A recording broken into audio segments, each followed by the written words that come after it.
So to me, this is a really good opportunity to say, hey, you want to talk about systemic injustice? I'm right there with you. We're going to disagree a little bit, and I get into that, right? School choice, family structure, that kind of stuff. But let's have those conversations. But pause for a second. Can we all agree on the stuff that we can all agree on? Because I think we're passing up a whole lot of stuff. See, so sorry, go ahead. And then I want to get back to the people on the right. I would just say this. This is where I think, and I'm listening, and I'm kind of give you kind of the devil's advocate view on this. Okay. If I'm Ibram Kendi or one of the more radical anti-racist types who have really pushed the term anti-racism, right, and have defined it in the way that they have, they're going to say, look, we totally get it.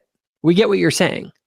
Racism, bigotry exists, but but the thing is what they're driving at is that if you get rid of all of the animosity, the personal sort of racism 1.0, racism 2.0, systemic injustice, disparities that exist between groups still can exist and still will exist. And so what they're saying is we're not addressing the racism 1.0 side of it. That's sort of we get that. That's already baked into the cake. They're trying specifically everyone, what you're talking about is the sort of liberal view of racism that has existed forever. Their idea here is racism is systemic and we need to change the systems. And so for you to say, hey, let's just try and make people not be bigoted, they're going to say, you're missing the point. We've already largely done that, and the disparities still exist. Hello, everybody, and welcome to tonight's program. Today with me, I am joined by Benjamin Pacini. Benjamin, how are you doing today? Doing great, thanks. It's good to be here. This will be fun. And can I call you Ben? Yeah, absolutely. All right. Sounds good. We'll shorten it up a little bit. Well, anyway, I'll kind of give the audience a little bit of background on you. So I'll give a little bio here. Ben is on the faculty at BYU, Idaho. He's in the School of Education there. Ben originally majored in economics at BYU and earned a master's degree in education and administration from Johns Hopkins University. Ben has taught for many years and also served as an assistant principal for 4 years at a school in Washington, D.C. called Brightwood Education Campus. And then lastly, but definitely not least, you, like myself, are the father of 4 children, including a 2-year-old who is busy, I'm sure. We were talking before the show. He keeps finding his way to my mixer and moving all the knobs, and there's like 4,000 knobs and buttons. I have no idea how to get it to work again. So you get my webcam audio today. Sorry about that. That's all right. Well, we'll make it work. If I have to mess with some things in post-production, we'll do it. And you did say that you are married to a very patient wife. That is absolutely accurate, and you know that because I think I'm hilarious, and she is still married to me. So that's a good sign. Well, that's awesome. Well, cool. Well, today, what our plan was to talk about your recent article that you wrote for Public Square magazine, which a lot of people were sharing around online. I read it. I enjoyed it. But I also had some things that I thought were worth sort of discussing in it. But before we get into it, I thought I might just read a quote from it, and then we can kind of go into it. So I'll just start with a quote from the article itself. We're dealing with all these issues of race and things, and you say, quote, "But how can we unite on this matter," talking about racism, "when, like so many other things, the culture war and politics appears to be getting in the way? Maybe by building an anti-racism that transcends politics. My purpose in this essay is to weave together threads from classical liberalism and restorationist theology and explore a little more the contours of a different kind of anti-racism." So that was kind of the thesis of what you were trying to do in that article. So tell me a little bit more about this. What you seem to coin in the article is liberal anti-racism. What do you mean by that? And what is this new kind of anti-racism? So a couple of quick thoughts. When I first started writing this, me and my editor had a really clear conversation where it's like, I do not want this to sound like this is somehow my idea. I think there are a lot of people who are saying that contemporary anti-racism has some issues with it. And also that there are, I was thinking about this article, I was writing it, and I just happened to have students in my office, and I said, hey, I got a question for y'all. Are you anti-racist? And I just kind of said it quickly to see and all three of them looked at me like, what are you getting at? What's the trick? What's going on? That might just be that they're nervous about being around me because they know that I like to play mind games that end up in essays, right? But what was really interesting is that, and this is how I opened the essay, all three of them said, maybe, can you define your terms? Like, what does that mean to you? And that to me is really striking, right? So I don't, and to be honest, if somebody asked me, I would say the same. I'm like, I don't know if I'm anti-racist. I don't know what you mean by that. What does that look like? And then I realized that there are some things, a few things that I think everyone should be able to agree on. And we're not focused on that. Instead, we're focused on all of the little areas where we disagree. And that to me seems like a huge loss. So what are those things that people should agree on? And what my goal with the essay was to be, how do I say this? Sufficiently innocent and feel goody that people will kind of nibble at the sides and then realize, oh shoot, there's something in this that's really uncomfortable. And I think is kind of leaving with that. And some of that's just my bad writing. I'm not saying all of it, but some of it is meant to kind of hook you a little bit and go, oh shoot, there's some obligations in here. There's some things in here that I'm going to have to wrestle with a little bit. So that is the goal. And what? So what do you think are some of those things that you would hope that they wrestle with as they read your article? Great question. So the first one that's most obvious is most of my friends who've been challenged by this article are my friends on the progressive left. They've been very kind, extremely generous. My conversations with people have been super great. I've really loved it. And at the same time, people have said, you're kind of painting a straw man. That's not what progressives believe. That's not what contemporary anti-racism is about. Or they've said, hey, maybe you need to look a little bit further into what you're doing. Maybe you're not, there have been some really good critiques in there. Ultimately, though, what I've tried to say is like, sure, it's absolutely the case that I'm sure I take things a little bit too far, or maybe I'm not completely fair. I did try to be fair. I wasn't trying to how do I say this? I wasn't trying to be provocative. It was just kind of the way that I saw things. But I understand that it may come across as unfair. And at the same time, there's a reason why a lot of people feel this way, and not just me, not just my three students. I think it is entirely, if you read over my description of what contemporary anti-racism is right now, and how it differs from this liberal anti-racism that I'm trying to encourage, I think it's really important to understand. I don't think that that's an entirely unfair critique. And I'll give just one example. Sorry, go ahead. So I would just ask you then to, in the article, I felt like it alluded to the problem with the contemporary anti-racism is sort of its political bent.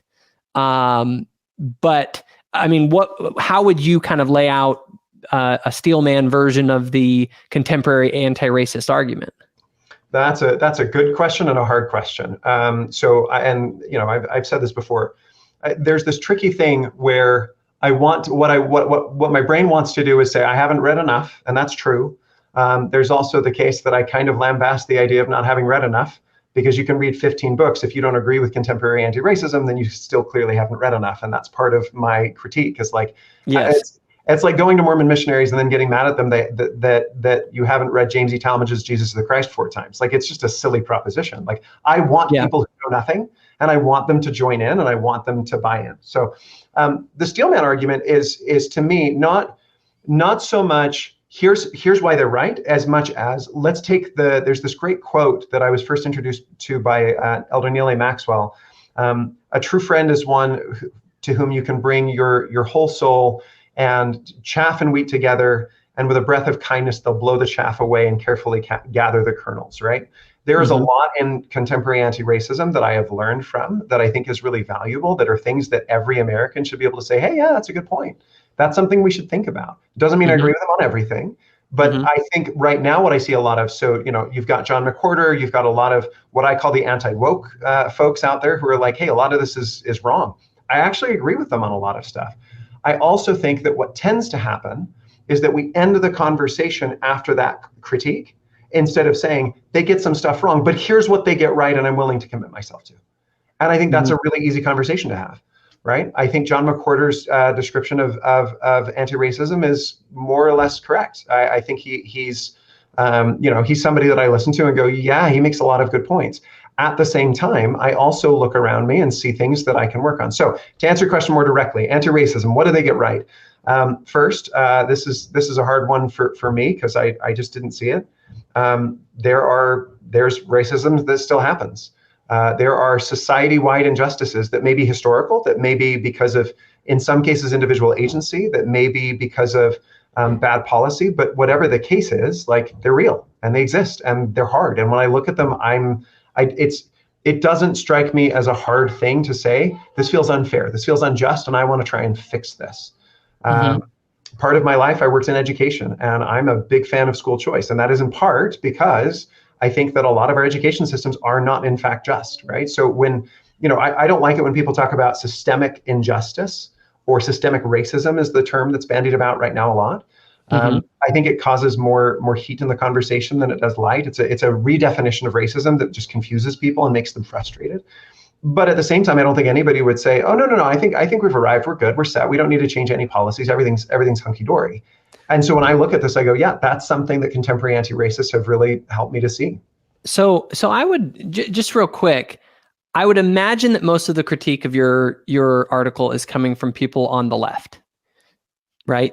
So far, yeah, exactly. And I would imagine the reason why is because what you're talking about is essentially racism 1.0. And I think we need to define some of the terminology here. I think it's very important. Okay. Racism 1.0 is what most people think of when they think of the word racism. It's a personal animosity or bigotry towards a particular racial group, right? And it's sort of an internal attitude that a person has. But what I would say is the reason that you're getting the critique from the left particularly is because that movement, what you're talking about, sort of anti-racism 1.0, I mean, we're all on board with that. You'd be hard pressed to find anyone who is not, and that's just the problem. You were talking to your students, you're asking them, are they anti-racist? But they know that in today's environment, the terminology's all been messed up. And so the very first thing you have to do in any sort of a conversation is define the terms. So you actually are talking about the same thing. Bingo. Well, and let me add to that. One of the critiques I've gotten from my friends on the right, which I think is entirely fair, is, well, what do you mean by anti-racism? You haven't replaced it with a clear definition. That wasn't on purpose. I just didn't think about it while writing the essay, because I like your definition of racism 1.0. I'm not saying that there can't be more in there. I'm not saying that, are there clear instances when people used policy as a tool of racism? Sure, yeah, I can think of a couple. Yeah, absolutely. Yeah. But I also think that when we talk in vernacular terms, most people think of, I dislike a certain group of people based on the color of their skin. Redefining that quickly without slowing things down and saying, hey, it's okay, we're expanding the definition, like, we'll catch you up. It's like, it just, to me, has caused so much more confusion. And it just hasn't been helpful. And also, so you said something that's really important. You said every person of conscience should agree on racism 1.0, that it's bad and we should get rid of it. Exactly. And I think that the progressive left, on the one hand, this has been a challenge for them, has been to say, wow, if we disentangle our conception of racism, what we face is that good people of conscience will band together and drive out all of the racism 1.0. That's a good thing to me. That's what we should do. And to be clear, there are real actual cases. When I look at the case, so I cite the case in the essay of Davis School District. Now, I also want to be careful here. I cannot imagine what it's like to be in a school district that has had some problems with something and then is plastered everywhere in the news. My guess is that Davis School District in Utah is trying very hard to root out the problem, to address it, and I'm going to extend as much grace as I can. I am not there. All I've seen are the news reports. At the same time, this is hard work, right? And I think it's on the one hand, I agree with you. Everybody is on board with getting rid of racism 1.0, and yet it still exists in schools in a way where there's, and I don't know if you've read the report on that, it was pretty ugly stuff. The kind of stuff that the kind of stuff that all good people of conscience should come together to say, that has no place among us. So to me, this is a really good opportunity to say, hey, you want to talk about systemic injustice? I'm right there with you. We're going to disagree a little bit, and I get into that, right? School choice, family structure, that kind of stuff. But let's have those conversations. But pause for a second. Can we all agree on the stuff that we can all agree on? Because I think we're passing up a whole lot of stuff. See, so that's, sorry, go ahead. And then I want to get back to the people on the right. I would just say this. This is where I think, and I'm listening, and I'm kind of give you kind of the devil's advocate view on this. Okay. If I'm Ibram Kendi or one of the more radical anti-racist types who have really pushed the term anti-racism, right? And have defined it in the way that they have. They're going to say, look, we totally get it. We get what you're saying. Racism, bigotry exists. But but the thing is what they're driving at is that if you get rid of all of the animosity, the personal sort of racism 1.0, racism 2.0, systemic injustice, disparities that exist between groups still can exist and still will exist. And so what they're saying is we're not addressing the racism 1.0 side of it. That's sort of we get that. That's already baked into the cake. They're trying specifically everyone, what you're talking about is the sort of liberal view of racism that has existed forever. Their idea here is racism is systemic and we need to change the systems. And so for you to say, hey, let's just try and make people not be bigoted, they're going to say, you're missing the point. We've already largely done that, and the disparities still exist. So the racism isn't primarily rooted in the attitudes of individuals, but within the structure of society itself. And so they would say to you, what you're doing doesn't solve the problem. That's a fantastic steal, man. So I'm going to hang something on the shelf so we don't forget to come back to it. I want to talk about the people on the right and kind of why it's challenging for them in a minute. But to your point, I think you're probably right. That would be what people would say. And the pushback I've gotten from the left has included, you're just watering down racism, right? You're making it easy to be an anti-racist. And that's going to leave people saying, well, I don't say slurs, so I'm done, I'm good. That's a valid critique. I don't think that's what I'm actually saying, but I can understand why that could be a problem. What I'm arguing is about priorities.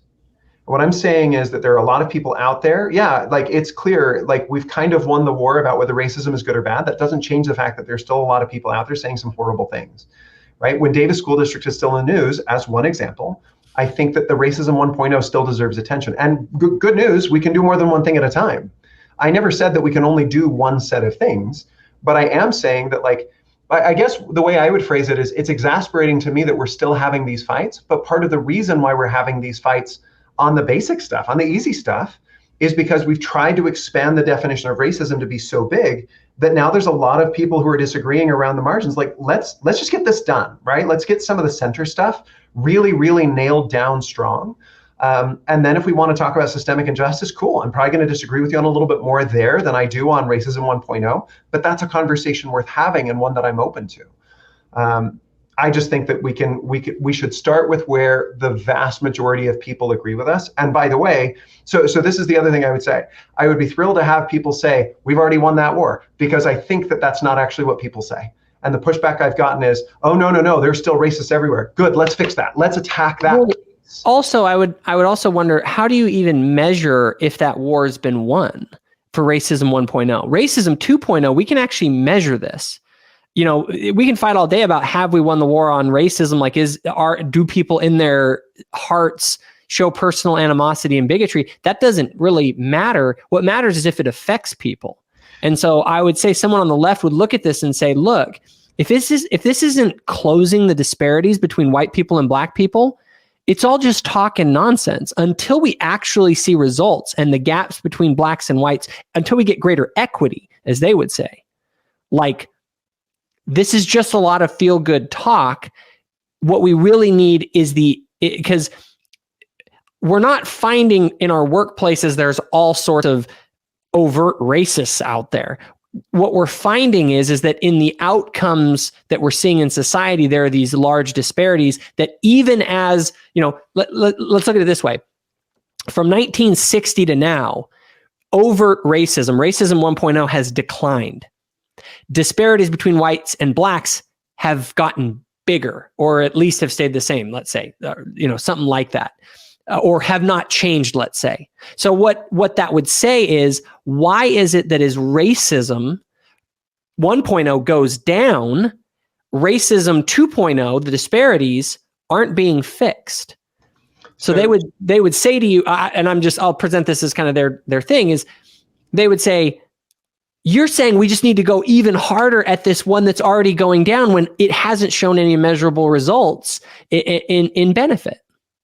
great summation of kind of their frame. I'll answer with two things.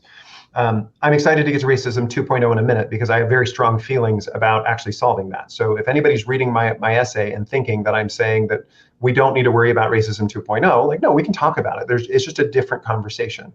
A friend of mine that I worked with, who I won't mention the name of, was pretty funny. We were at an equity training, and I was surprised because I wouldn't say he was particularly woke, but he was, I would say probably center left, good guy. And we were sitting there learning about implicit bias, and I was trying to be as involved and engaged as I could without rolling my eyes, because some of it's a little silly, but some of it has some meaning.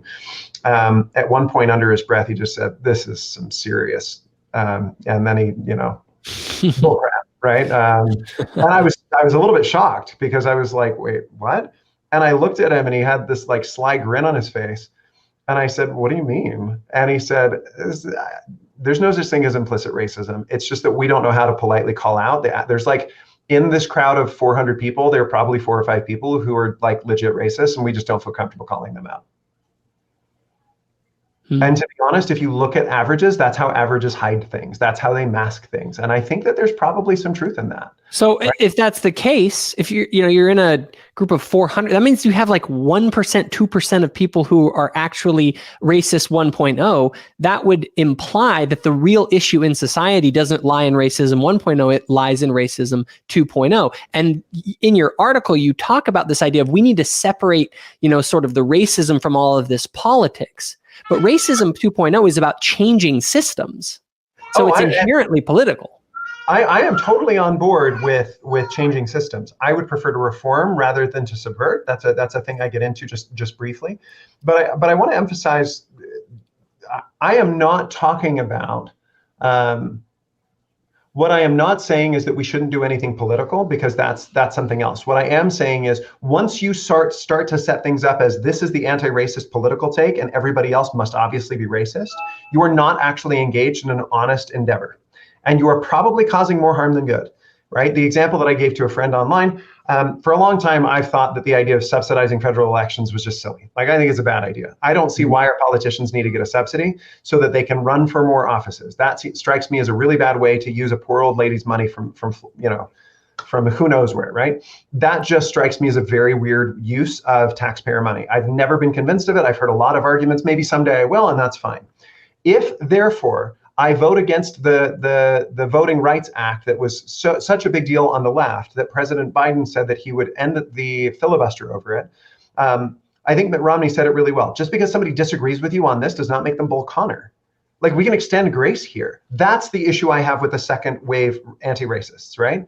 I have no problem with saying, yes, let's get into this. Let's have hard conversations. But as soon as I talk about school choice, the automatic assumption is, oh, you just don't understand. You just don't get it. You are not serious, or worse, you are actually racist for having views that are not from the progressive left. Well, that's where I raise my hands and say, hold on. I'm totally up for, sorry, not hold on you to this imaginary person. No, you're fine. Like, I have no problem engaging with serious commentary about how we can fix problems in society. Here's one: end police unions. And I'm not kidding. But the problem here is not that anti-racism is sometimes aligned with progressive politics. The problem is that progressive politics dictates too much of anti-racism. That's where I'd rather get off the bus. That's where I would like to say, actually, in a normal world, conservatives might have an answer or two for some of the problems that we face that we all agree we want to fix, right? I don't like calling it systemic racism because that's a confusing term, but let's fix it. If there's a problem, let's address it. First thing, let's build on the success that most people agree on. People of conscience want to end racism 1.0. Let's start there. When we get to racism 2.0, if you want to call it that, systemic injustice or systemic differences and whatnot, let's do it recognizing that people have different ideas, and that doesn't mean that they don't have the same goal. They might just get there in a different way. Yeah, and but see, that's the thing. I wonder if it is really reconcilable. Because at the end of the day, even within the terminology itself, like, if you uphold the systems of power that are leading to disparate outcomes and you are not actively working to change those systems, by definition, according to Ibram Kendi in his book, you are a racist. Because you are not altering the system. And so if you are complicit in a system that divides, that is driving a disparity, and like our current police system, if you aren't actively working to change our police system because it is locking up more black people than white people, then you are complicit in the racist system, and therefore you are a racist white supremacist. And I just find that to be silly and ridiculous. And let me be clear, I'm a white guy. So like he can use that against me. I mean, I don't think he knows who I am or cares. But like if you're a progressive and you think that I'm obnoxious and I'm a white guy talking about it, cool. Like that's fine. You can say like white guy doesn't know anything. That doesn't bother me at all. Two reasons. First, I think a lot more white guys need to talk about racism. Not even kidding. Right? This is a problem. This is something that we can talk about and we can make progress on. And like, hey, maybe I could do this week. I think that's a valuable part of the conversation. But second of all, complicity is by its nature and its definition something you are meaning to do, right? Like complicity is something that you are attempting to contribute to. I think our police are a disaster. It's not because our police are evil, and I don't think that it's because I don't think police wake up in the morning and say, I'm going to shoot somebody, and it's even better if they are of a different race, right? Like I don't think that's the problem. I think that the problem is, and I'm a boring, my background is in economics. I look at incentives. I look at incentive structures. I think it is almost unconscionable that our children's school teachers have tenure. When you look at the effects of tenure, it's just not good. And by the way, most teachers shouldn't be fired. They're wonderful. They do hard work. I'm not arguing that at all. I just think tenure is not a good incentive. It causes good people to do weird things, right? In the same way, I don't understand why police have tenure. If we're going to start with teachers, why on earth would we then say that let's extend that to police and make it really, really hard for them to get fired? How are people getting 17 complaints against them and still holding their job? I don't understand that, and I don't understand why my friends on the left aren't taking seriously. I'm as big a fan of reform as any of them. Now, to what Ibram Kendi would say, if you are standing for structures of power that cause this problem, then you are complicit. So let's throw that language around in some other ways and see how it sounds, because it sounds crazy. Let's say that you go to public schools and you support them and you volunteer for the PTO and you donate to your public school. Given the fact that there are vast outcomes in public school outcomes for Black students and white students, are you then supporting a racist power structure? That's absurd. That's absolutely insane. No one should argue that way. It just causes problems in the dialogue. There are good, decent people who believe in public schools. I respect that. I think they're wrong. I think school choice is better for everybody, but in particular for those who are locked in failing schools. But if you disagree with me, I would never dream of calling you racist. That to me seems like a useless terminology that's just going to get people in their feelings. See, but I would say that is part of the game. You see, and I'll kind of switch around here because I'm gonna give you sort of my critique from my perspective, is that the differences here are fundamental, and they are taking advantage of good LDS people who want to do what's right by manipulating the definitions of these sorts of terms. Like that's the reason, like because we all agree that racism 1.0 is wrong, they know that. And so what they're doing is they're leveraging that terminology in order to call you racist by creating this connection between if you support any system that basically doesn't conform to what we want, you're a racist, right? Right. And that's the danger when you cede the linguistic ground. Like, to me, there is no such thing as systemic racism, because racism as a concept is a concept that exists within the heart of an individual. When you talk about a system that creates a disparity, one of my favorite books, and you as an economics major should be into this, Thomas Sowell is probably if he's not my number one intellectual hero, he's up there in my top 3 for sure. So everyone who thinks I'm racist, they can all know that probably one of my great intellectual heroes is a Black man, and one of the greatest thinkers of our time, in my opinion. I kind of tell everybody, and I'm sorry if I'm kind of going off a little tangent here, I kind of tell anyone, if you haven't read at least 5 or 6 books by Thomas Sowell on these issues of race, then you just may not realize that he basically solved all this in like the 90s. Okay. Like the guy basically has all the answers, and that's a bold claim, but I want to get people out there reading him because I think he's that good. But he recently wrote a book called Discrimination and Disparities. And basically the whole book just obliterates the idea that just because there is a disparity, that therefore racism like that we can infer racism out of that at all. In fact, disparity between racial groups, between any group, is inherent in what it means to be a group. You are different in some way, whether it's your preferences, whether it's where you live, whatever these things may be. And that is the reason there are disparities. So this idea of defining racism as a disparity is literally to define reality as racist. And then you can use that for political purposes. Well, so I agree with this in part, and I disagree with this in part. So on the one hand, men are taller than women on average. I don't think it's because the universe is like super unfair. It just doesn't bother me that much. It's not a huge deal. It's also not something that I feel any need to like create public policy around to solve. Trying to solve these like pretty small differences between groups, to your point, some groups are just going to be different, and that's not a big deal. Where I change my view on that is when it comes to life outcomes and success. And it's not because I believe in a perfectly equal society as somehow perfect, but because I want to see everybody succeeding and doing well. And what's clear, and so this is kind of my take on socialism. I heard somebody once describe Joseph Smith as a very odd socialist. He was a love the poor socialist, not a hate the rich socialist. And I quite like that, actually. I think that's probably where I fall too. I'm not actually a socialist. I'm about as capitalist as they come, just so that I'm being transparent. But the key here is that I'm not interested in reducing disparities so much as I am allowing everybody to climb upward as far as they possibly can. When I look at some of the things that I see in school districts, again, I keep using education examples because that's my background. I heard of a school district recently that's canceling all of their honors programs because it creates disparities.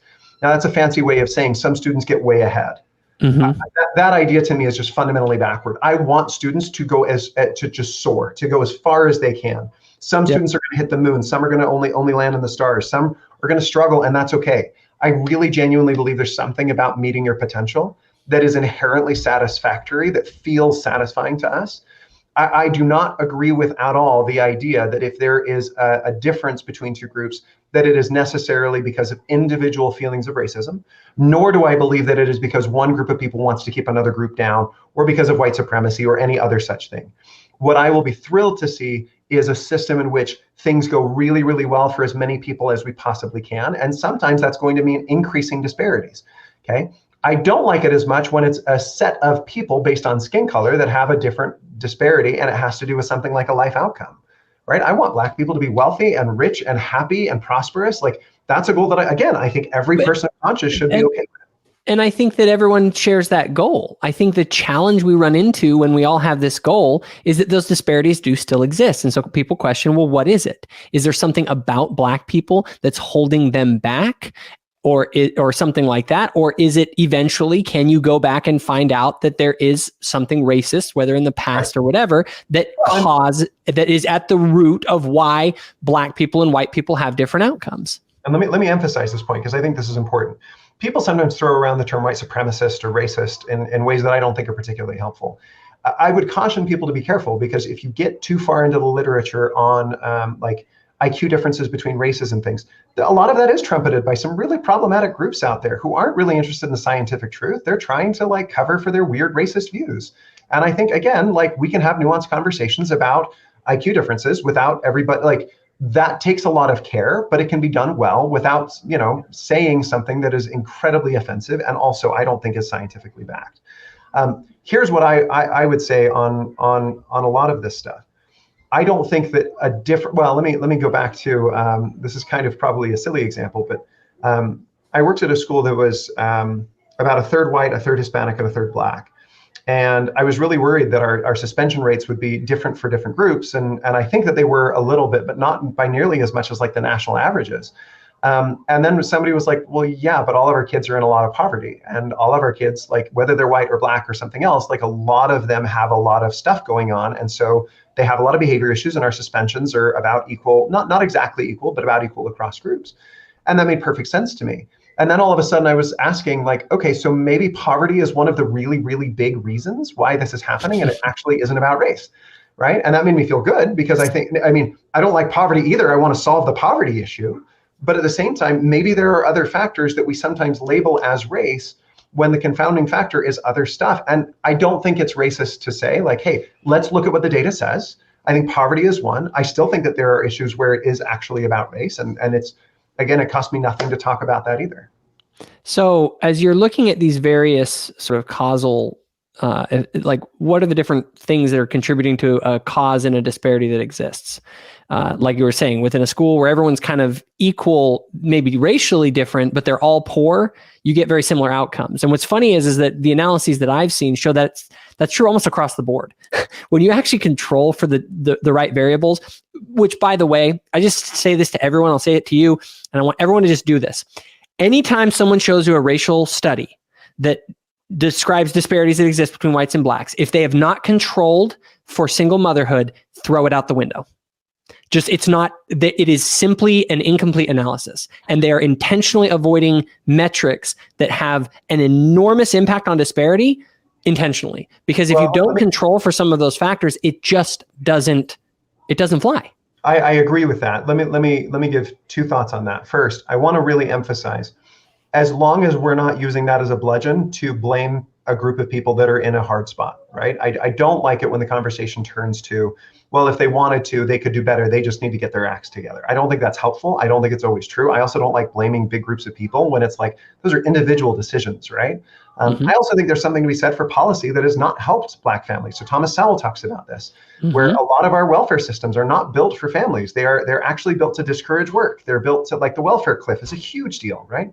Things like that are really, really important to me. So that's the first place I would say is, like, I completely agree with you. The second example is actually on feminism, and it's a Jordan Peterson example where he said, yeah, like there is a clear difference between the average that a man makes and the average that a woman makes. But when you do a multivariate analysis, when you look at what are the jobs that those people are engaging in, men versus women, that difference is not 77 cents on the dollar. That difference is closer to 95 cents on the dollar. Most of it goes back to child rearing. Most of us know this, right? This is not a particularly controversial finding until it gets on Twitter and people get mad about it. I'm not saying that there isn't still a difference in there. That 95 cents, like there are probably women out there who are treated really poorly. We should fix that. I'm on board. I think most people are. But if you are running around citing the 77 cents on the dollar, you are engaging in demagoguery. Like there's just, I don't think any serious social scientist is looking at that and going, yeah, the right fair number to describe is 77 cents on the dollar. In the same way, we can apply that to analyses of disparities between Black people and white people. And I would add, one of the things I mentioned very deliberately in my essay is that family structure matters. I don't think that that's crazy to say. Again, I'm very sensitive to people using that as a bludgeon or as a weapon. But I think that my friends on the left are sometimes very skittish about even bringing it up because it sounds like we're blaming them or trying to put our morals onto them or something. The truth at the end of the day is sometimes hard to hear. You know, if it's true, it's true. I don't really, it's not blaming someone. It's just, look, this is what the facts are. Let's deal with it. Like, how do we figure out what this means? And with that, I would agree with what you had said. I don't think that you go in and blame individual people or based on group identity, things like that. But we can at least begin to have the conversation by recognizing those basic facts. One of the things, though, that people will say, and I've heard this oftentimes when I brought this up, so I'll put it to you, is they say, yeah, okay, so let's look at poverty or education or whatever. Like, let's say poverty makes a big difference. Well, it's sort of the old idea of we didn't all start at an equal starting line. You know, if Black people have been held back for that long, and, you know, slavery and Jim Crow and all the rest of it, you have, as they say, the legacy of those things that are now causing it. So ultimately, the disparities still that we see today are the result of systemic racism in the past and overt racism in the past. So at the end of it, you still go down when you look at the disparities, and at the end of it, you still find that it was caused by racism. Well, let me jump in on that with I actually am going to take a bit of an unusual take on this. I have no problem with looking at things and saying, historically, we've had racism that's caused huge effects that last and reverberate till today. I even said something about that in the essay, and I agree with that. What makes me pause is that a lot of the things that I think we think actually help often don't. So talking about public schools, I think there's a very clear case to be made. I think that there's somebody who recently called residential assignment. That's where you get to go to a school based on your zip code, not based on what school you choose. We all know that zip code is basically a proxy for race. It's basically a proxy for class. And yet we still use zip code to decide whether you go to a good school or a bad school. Somebody I saw online, an activist called it educational redlining. And I'm not sure that that's wrong, right? I think that it carries probably that much power. The fact that the progressive left is still so on board with not only defending public schools kind of uncritically, and I don't mind if somebody argues with me and then they decide otherwise, that's fine. But like, I don't see us as being at a mature enough place to get into conversations about how to fix everything that we've done over the last 400 years when we are still doing things today that we can't even sort out and agree on right now. Okay, here's a second example that will probably grind people's gears even more. I listened to an economist at the Ohio State University on a podcast about 6 months ago. It was fascinating. And basically people asked him, like, what causes the black-white disparity in wealth? What's the gap? And his answer was pretty striking. So he talked about a lot of things that you would expect, but one of the things that I didn't expect was he talked about the GI Bill. And everybody loves the GI Bill. The GI Bill is still one of the 90% approval ratings. Everybody loves the GI Bill. And I was a little bit surprised that he took that on. He said, no, look, if you're a black person from the South, right when the GI Bill comes out, a lot of colleges won't accept you flat out, even if you have the credentials. Most people just aren't going to college, like as a cultural issue. It was not something they were able to do. So this is a case where the government creates a benefit that was technically free for everyone, but only realistically applied to one group and disproportionately to that one group. This is my issue with trying to think that we could solve the problems, is that something that we still think today was just wonderful and awesome and high approval ratings was actually part of the contribution of the problem. The GI Bill did help a certain group of people get ahead. It was primarily white suburban folks, right? And like, do I think the GI that was bad? Am I lamenting that people got ahead? No. I'm lamenting that only some people got ahead, that we had a system that looked like it was race blind, but in fact primarily helped one group. And I love Milton Friedman, the way that he points this out. Who do you think pays the taxes for that kind of thing? It's people that start work at 18, that don't go to college because they have to work for another 4 years. And by the way, their life expectancy is much shorter. So they're also dying a lot sooner by the end of their lives. This is a libertarian idea, right? Mm-hmm. But because it's a libertarian idea, a lot of progressives are like, oh no, we can't talk about that because, the GI Bill, that's a great, a great thing that the left was able to produce for people. I think if we step back a little bit and have some humility, I'm very open to trying to solve the problems of the past. I don't think we're in a place maturity-wise where we can have that conversation, where we've solved all of those problems. Well, I think people are going to have a very difficult time when you actually dig into the data on some of these things, because that's why I recommend Thomas Sowell to everyone, is because the guy, I don't know of anyone who has dug into these issues more boldly, more rigorously, with these multivariate looks at what's actually going on and what the actual effects were. Not like you're saying with the GI Bill. Yeah, people think that this is what happens, but they don't realize is the complicated incentive structures that exist and how those things interact and how they do end up hurting and helping different groups in different ways. I love Tom Sowell. So I first got turned on to him when I was reading Milton Friedman a long time ago. And then I watched his series on YouTube, and it's still great because he gets mad at one point and says, I'm so sick and tired of the progressive left putting words in my mouth. There's always, well, the black community raised up its voice. No, they didn't. There's this great clip of him like, no, they didn't. Like, knock it off. Like, you're saying they support stuff that they don't support. It's great. I want to emphasize two things on this. I think we need to read more widely than just Tom Sowell. I love his work. Yeah, I agree. He's one of my heroes. I also read like Ibram Kendi. I also read Ta-Nehisi Coates, and that doesn't challenge me. And I agree with some of it. Coates is a poet. I don't know how somebody can read that and not feel like completely gripped by the words he's saying. Yeah, I've read Coates. I read Kendi, D'Angelo. I mean, I read. I've read the new Jim Crow. Yeah, it's important to engage in that stuff. Yeah, my thing is this. I think that everyone out there, you need to engage with both sides of the argument. With all sides here.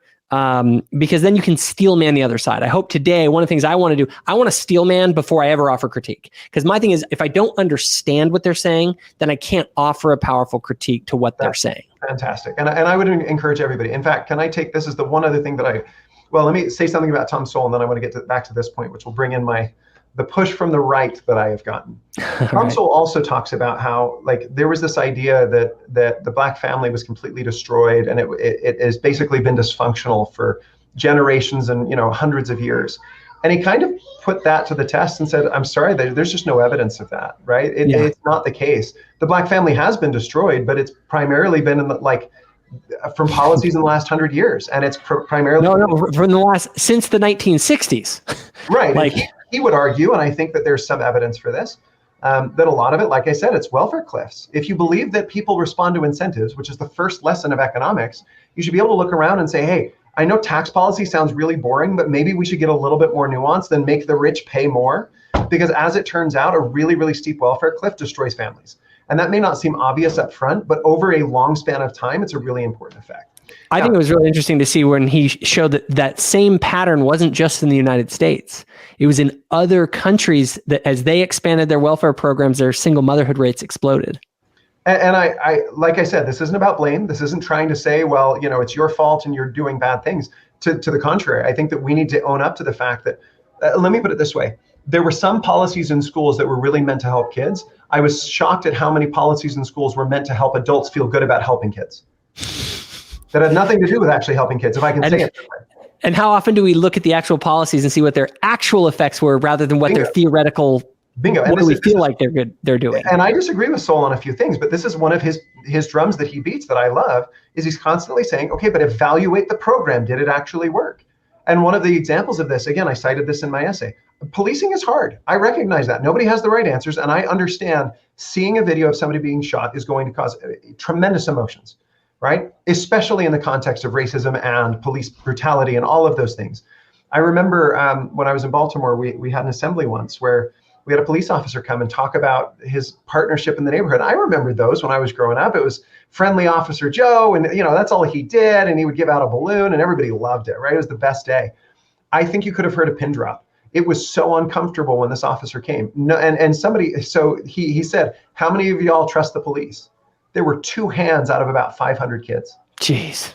We're talking about 13 and 14-year-olds. No, like this is a major problem. And then I asked some of my students, I said, why did you answer that way? It was huge for me. It was like a blinding moment. And I know that that's admitting to my ignorance.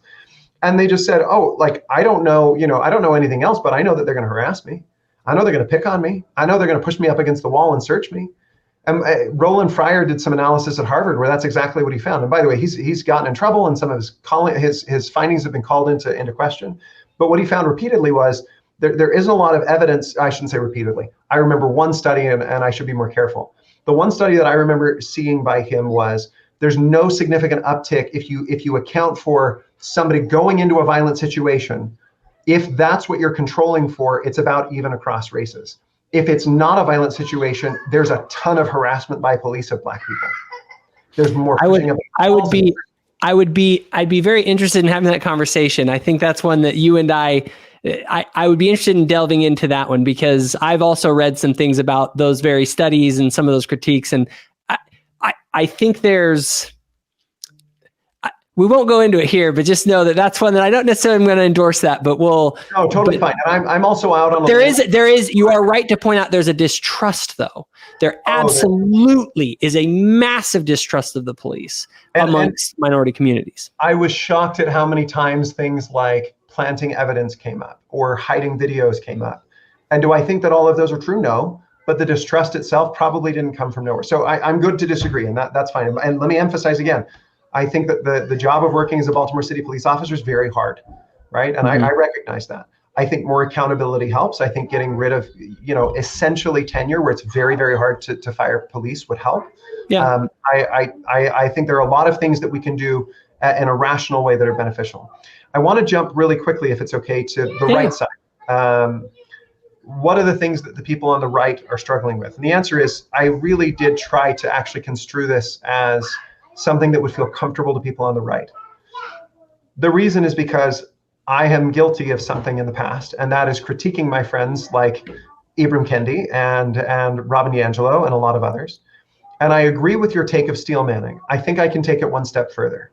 And that is to say, what can I do in my personal life to try and fight this and make the world a little bit fairer and better? When President Nelson asked us to root out feelings of racism and attitudes of prejudice, I was really excited, because at the end of the day, it doesn't happen often, but it happens often enough, right? I can remember on my mission, a friend of mine made a joke, and it took me like 2 months to realize that it was a racist joke. I hadn't understood the context. And then I felt really frustrated and angry that like somebody I knew and trusted felt that way and felt like it was okay to make that joke around me. I don't think it's everywhere. I think it's actually a pretty small proportion. I also think that it still exists enough, and we have an obligation to do something about it. So my push for my friends on the right who are listening to this is, I hope it's clear that I have very serious concerns about my progressive left friends. I have very serious disagreements with contemporary anti-racism. And at the same time, if it ends with the critiques, if I stop and say, well, McWhorter was right and Tom Sowell and all of the anti-wokeists are right, here are all of my critiques, I don't think that we are being faithful in answering the prophet's call. I do think we actually have an obligation to do a little bit more. And by the way, I am not one who's to say that we need to have a complex about this. I was reminded today, this is kind of a funny story. A friend of mine he was in high school with me. He came out of the closet while he was in high school and was talking about the dating scene. And this is in early 2000s Salt Lake City, which is kind of a weird place, right? And especially at that time and coming out. He said the problem with finding somebody who's out of the closet at my age is anybody who's out of the closet at my age feels like they have to be captain out of the closet. And that kind of made me laugh, but like it was a very real problem for me. It was like, I'm just looking for people to date. I think part of what I am trying to do is normalize that you don't have to be captain anti-racist to just be a decent person. You don't need to have a complex about this. You don't need to feel incessantly guilty, like you have some weird sense of like scrupulosity about racism. In fact, I think there are a lot of people who are worried about these really tiny things that are actually just socially embarrassing, but not actually racist at all. But then they're not doing the bigger things like teach your kids about how all people are created in the image of God, to have conversations about race. By the way, one of my favorite things that I heard about race is that kids notice it really, really young. And they also notice when their parents are really uncomfortable talking about it. So just talk about it and talk about it imperfectly, but try your best. Those are things that people can do that don't cost them anything politically and that we could be doing. And I don't think that only extends to racism 1.0. I think that when you look at the call to abolish poverty in, in 4th Nephi and in other places, what you see is that we are being asked to build a more just society. And if that's the case, I don't think there's anything wrong with saying we have obligations here and we should make efforts towards those. In the past, what I've done is critique and then stop. And what my was trying to say is like, I will still critique, but I'm also going to critique and then say, and what else can I do? So it's interesting. I recently had an interview with Patrick Mason about his book on building Zion, right? And I wrote a critique of what he had written, and we had a conversation about the idea of Zion. And I think that the conception of Zion is ultimately what we're striving for. But where I think people go wrong is that they think that Zion is getting the right policies in place, is that Zion is a matter of systemic reform from the outside in. And I'm a big believer in the Ezra Taft Benson quote that the Lord works from the inside out. That ultimately what the Lord is trying to do is he's not trying to get the system right. He's not trying to get the right program of economic justice. It'd be like saying, Benjamin, we gotta, in your house, Ben, we gotta get you the right program of economic justice for you and your kids. When it's like, no, you're the dad and you take care of your kids. There's no system that's like imposing this. It's just you love your children, so you take care of them. You know what I mean? No system is needed. It's just love, right? And that's ultimately what it comes down to. I think we sometimes complicate this stuff. We end up talking about racism 1.0, racism 2.0, blah, blah, blah. It's like, okay, guys, how about this? How about just we do what Jesus asks us to do? And that is to love one another. That is to see all people as children of God. That is to repent of our sins. That is to, within the structures of the church, live the gospel. Like if people live the gospel, these things go away. Like my vision of Zion emerging is not one where we get it right. It is one where because we love God and we love one another, these policies and systems and power dynamics, they disappear because there's no need for them. They become irrelevant. In your family, you don't need to have power dynamics and structures and all this stuff. And to actually focus on this hyper awareness of every power dynamic and how are we not perfectly equal according to a particular view. It's like, no, in Zion, we're eliminating power altogether. We are, if you're full of love, power isn't a thing. You love God, you love others, and you work in harmony with one another the way God has intended for us to interact with one another. So I'm still jealous that you got to interview Patrick Mason. I'm going to pester him more for my podcast because I really want to have him on. I think that I think it was faculty member Pulsifer up here at BYU Idaho. I loved I'm about halfway through it and I'm really enjoying it. Let me offer one other thought. Justin Collings is a professor at BYU Provo. And he's the associate dean in the law school there. Just recently gave a phenomenal address at BYU. It was a devotional address. And what he said as part of that is, I hope to see a day, who will write the anthems if not us for the second coming? Who will write the poetry? Who will write the songs that will be sung in the streets for Zion and all of those things? It was a really, first of all, if you do nothing else, I hope you'll go and listen to that because it was. I haven't listened to it. Everyone's been talking about it, so I need to do it. It felt to me prophetic and glorious and just really, really beautiful. So here's what I would offer. We often hear about people saying this thing where it's like, my art is an offering to God because I love this from what's it called? From Chariots of Fire.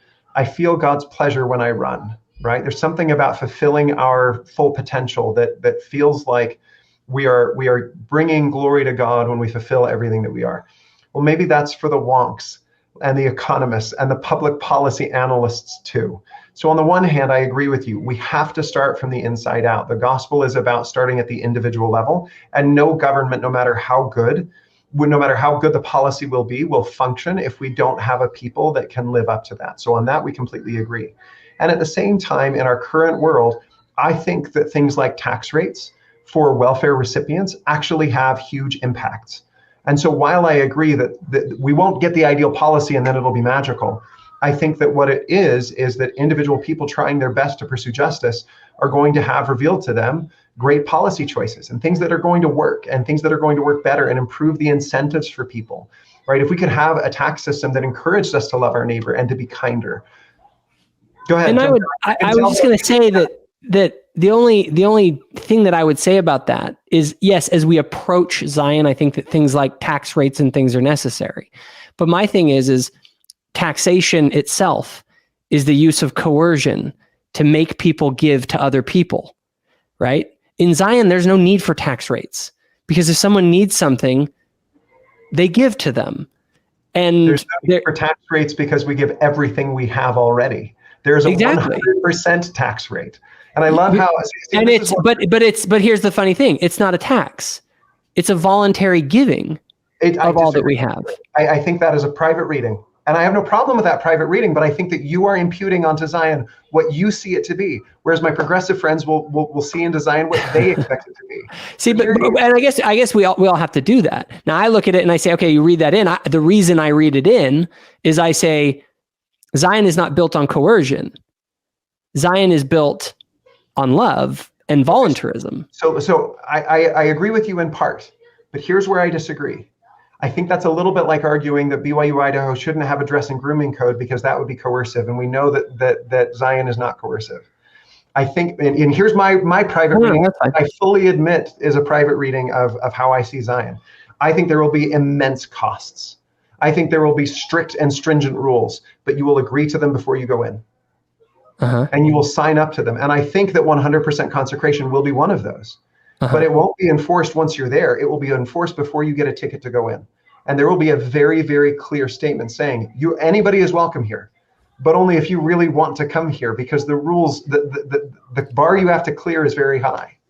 And it's very interesting, actually, because I think that is a conversation that visions of Zion ultimately are the ideal society as envisioned by a Latter-day Saint.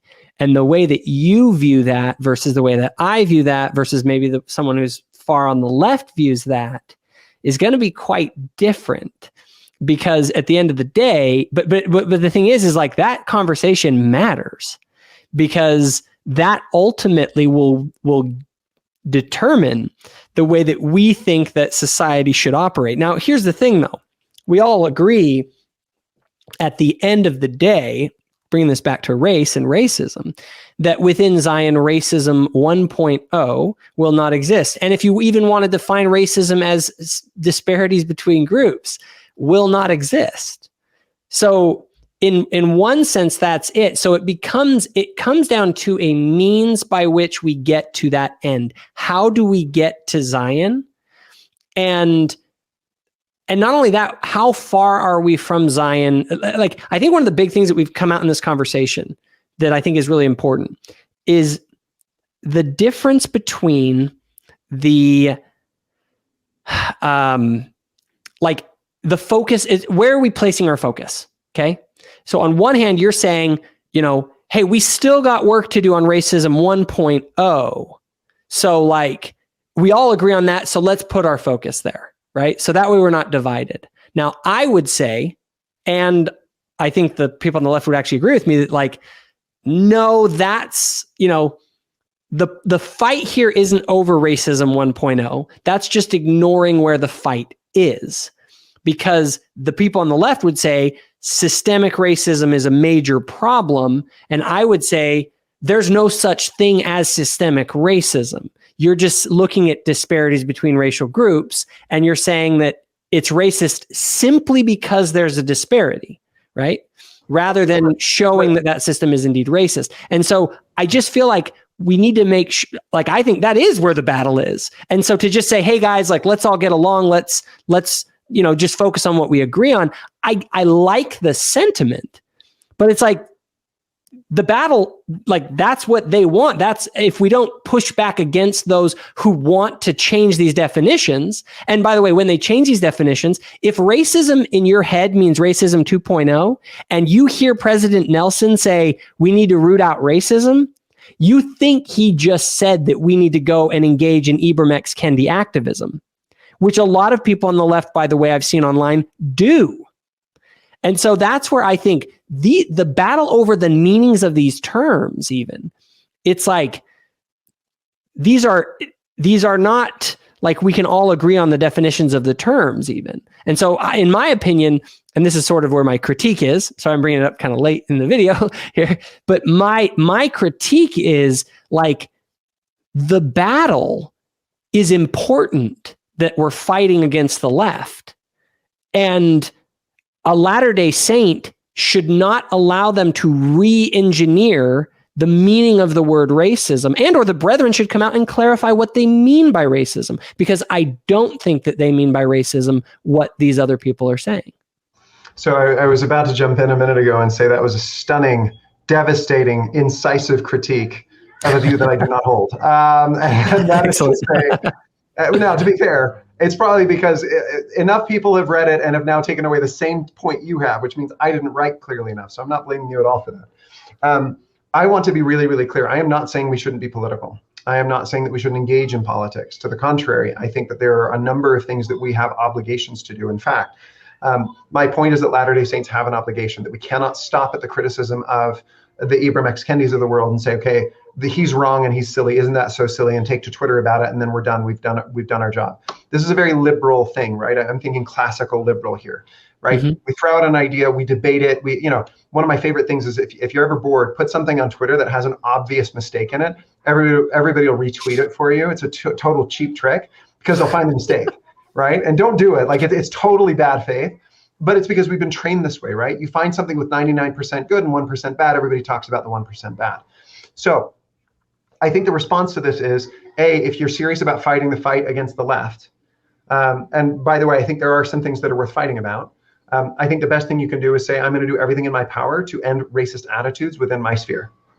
I think that's the best comeuppance that you can give to the left. I think it's the best response, is to fully commit yourself to saying, look, we don't agree on all the politics. I don't agree on the way that they're changing the means of the conversation. I hope you would do it, and this goes for anybody, because it's just the morally right thing to do.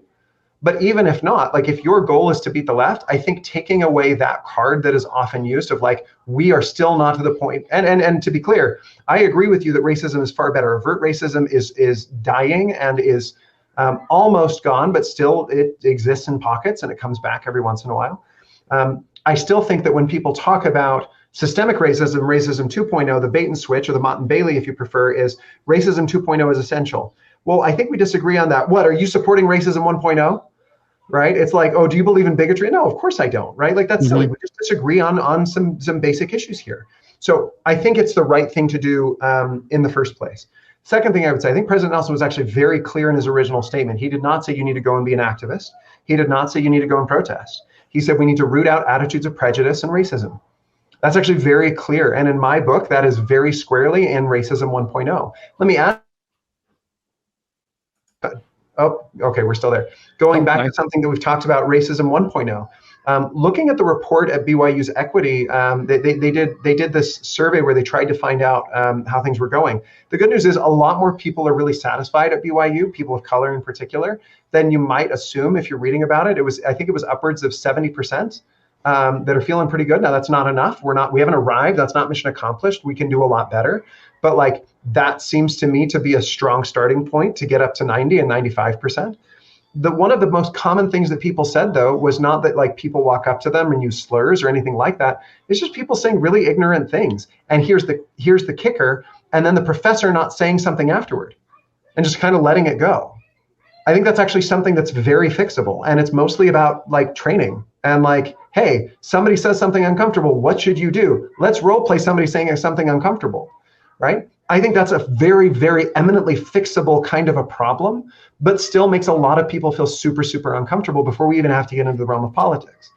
When we get into the realm of politics, again, I am not saying that we shouldn't get into that. I'm saying that if we're serious about it, we should be able to talk about family structure. We should be able to talk about school choice. We should be able to talk about ending the welfare cliff.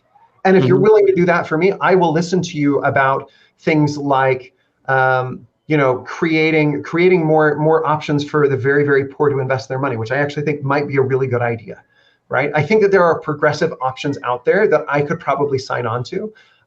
Those will never get accomplished if we are immediately jumping to, if you don't agree with me on this specific thing, then it's obviously because you're racist. Mm-hmm. Mm-hmm.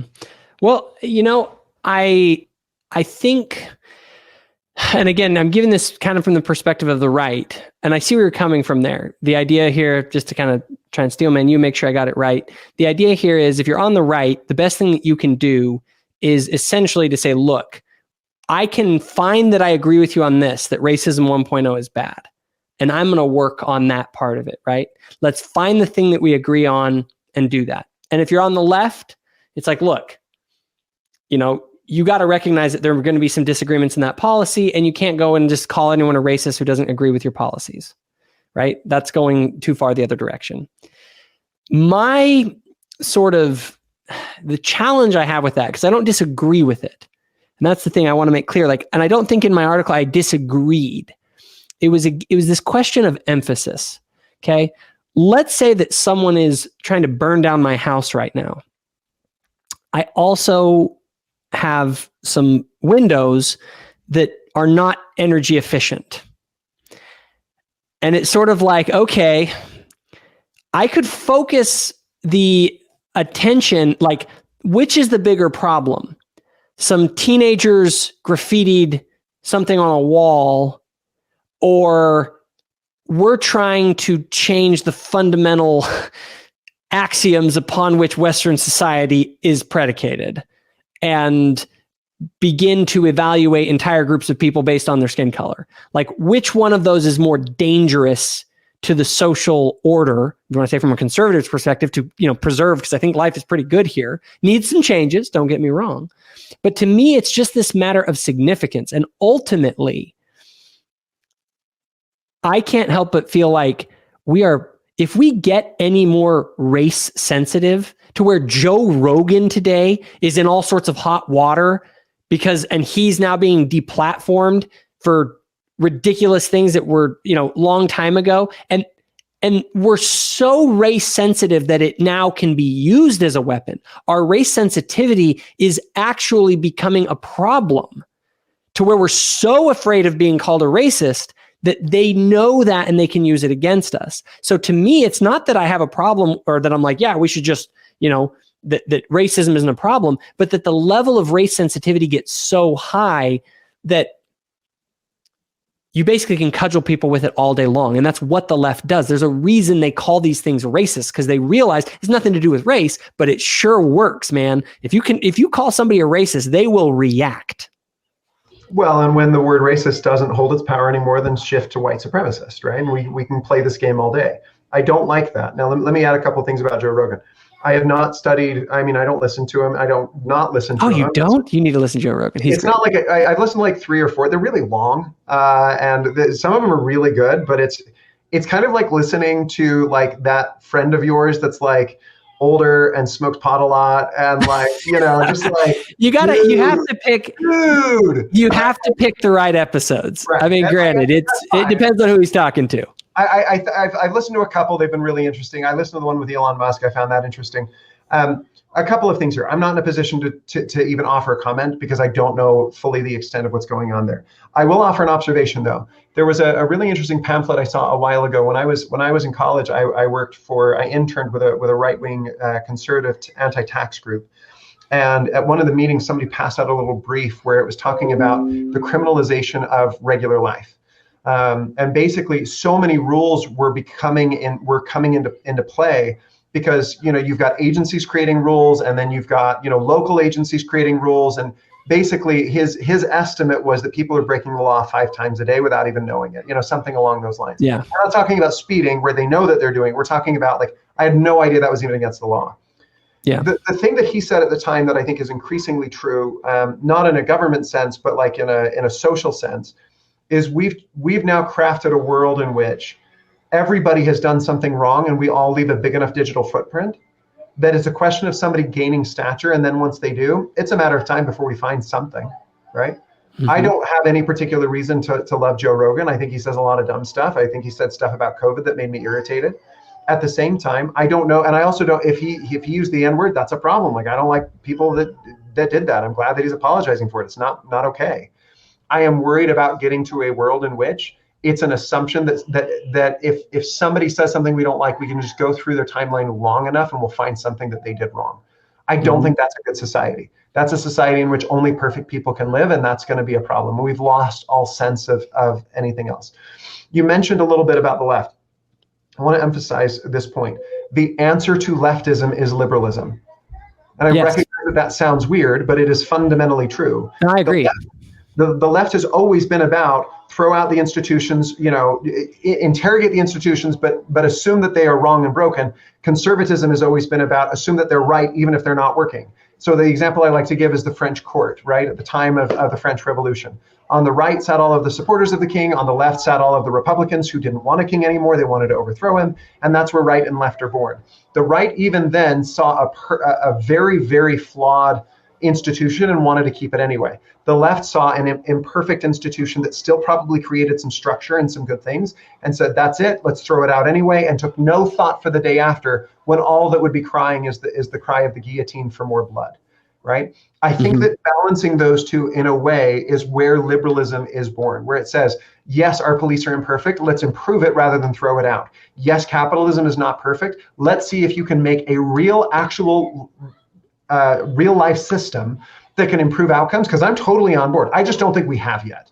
And I think most of the people's dreams of a socialist utopia are in fact utopian and very dangerous. So if you want to start that in a little commune, go for it, knock yourself out. I just won't appreciate it if you try and do that in our country when all of the evidence is we will in the same breath say that the United States is the wealthiest nation in the world. How ridiculous is that? How can we not feed our people more and then also say that capitalism is the problem? It's like, okay, you're only mad about the distribution. You're not actually mad about the fact that it actually works really, really well, right? It is very, very good at generating wealth, right? What we need to figure out is how to make it better for some people. And I'm totally on board with that. I don't think the problem is capitalism. I think that it's a different issue.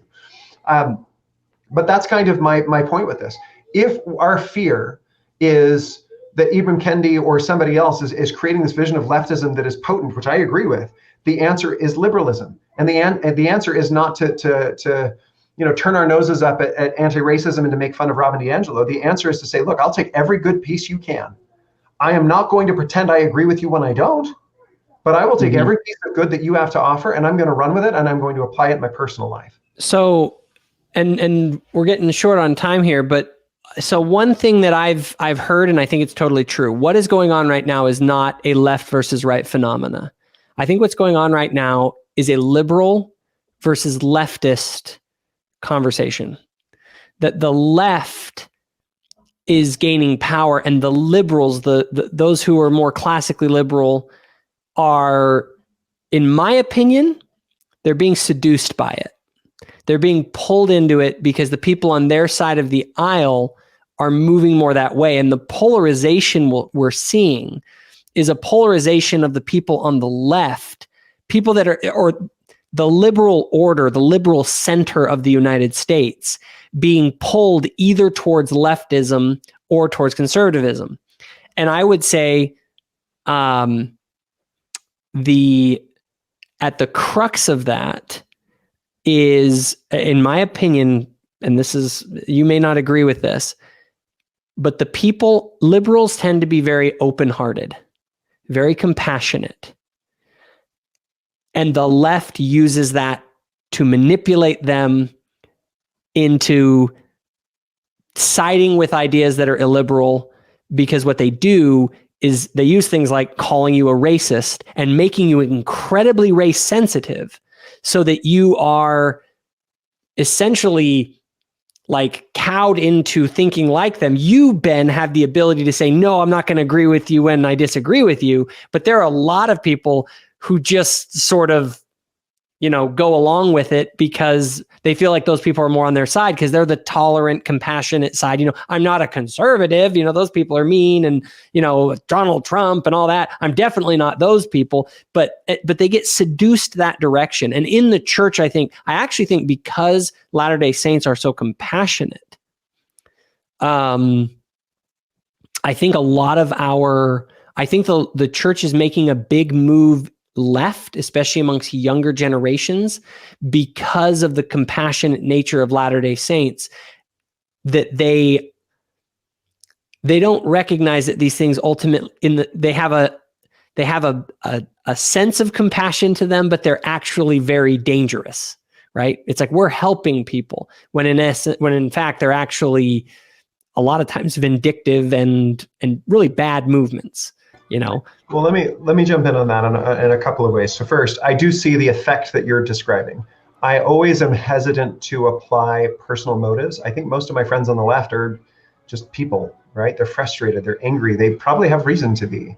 One of the things that really struck me is I have a few communist friends, and I don't mean any disrespect to my communist friends. We get along swimmingly, like we get along really well. Yeah. I have some friends like that too. A couple of them are very utopian, and I love their hope. A couple of them have been through a really, really hellish life, and they're angry at the world. And while their anger may be valid, I don't think the solution is the one that they think. And so I want to emphasize for a second, I think painting the left as manipulative, yes, in some cases, and individuals are, but I'm always hesitant to jump into, I'm a liberal who believes in the individual, except when I'm blaming the left, and then it's obviously everybody, right? Like I want to get down to the level of the individual and say, yes, some are, but many are not. Many are just frustrated at a world that they don't agree with. The other balance that needs adding here is I think there's an illiberalism on the right that is increasingly strong. That is not about traditional conservatism or traditional classical liberalism.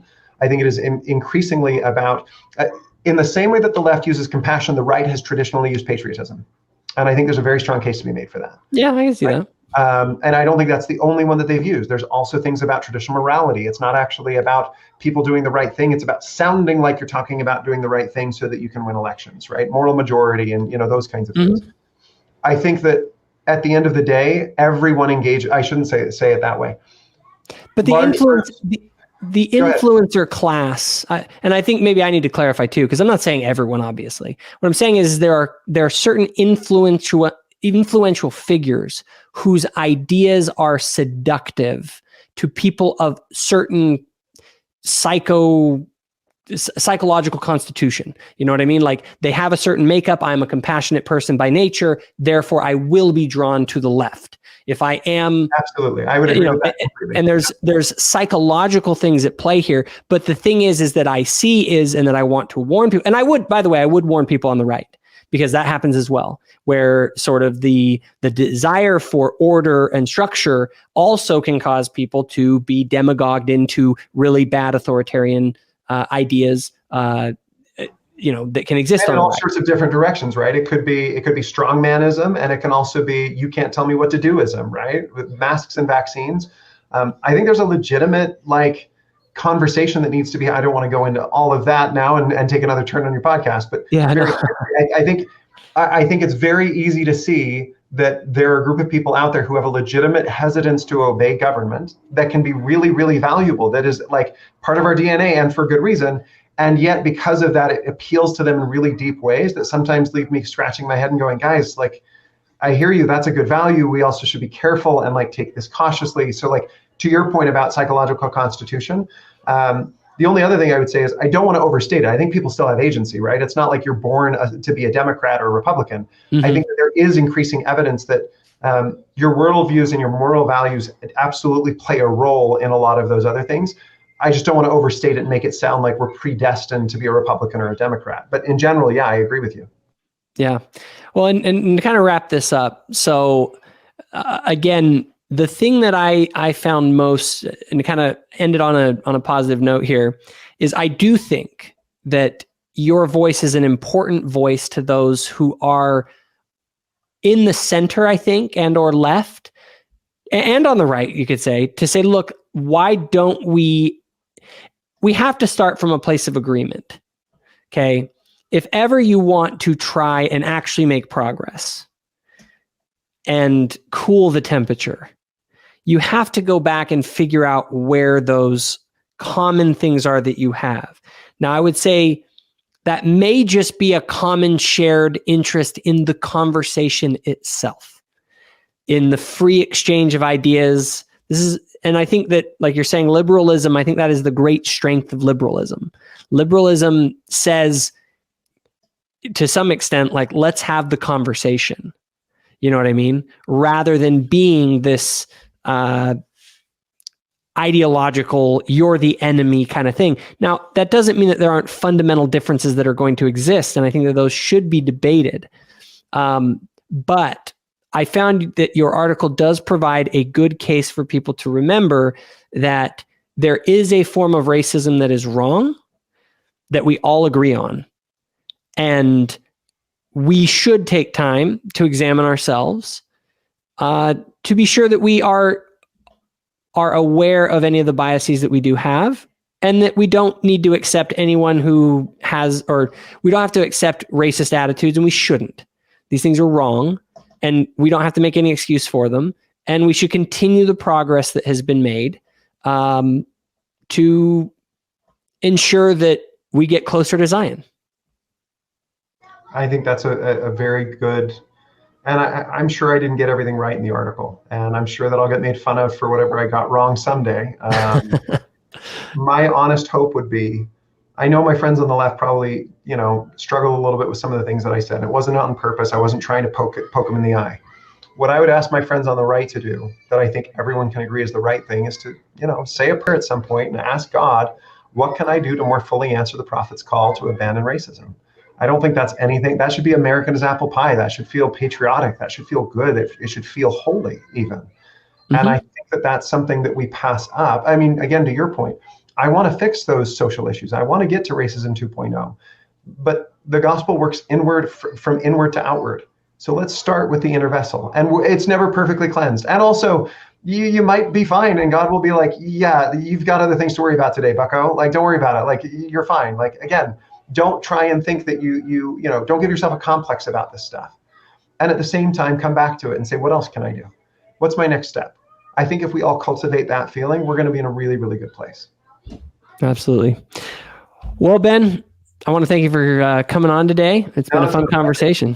You've been a delightful host and pushed me in good ways and put up with my not as funny as I thought one-liners. So it's been a great time. Thank you. Well, awesome. We'll have to have you on again sometime, and we can chat some more. So hope you have a great day. If you enjoyed this video, give it a like and hit the subscribe button. Also, if you want more content, including the podcast, go to thoughtful-faith.com. Thanks for watching.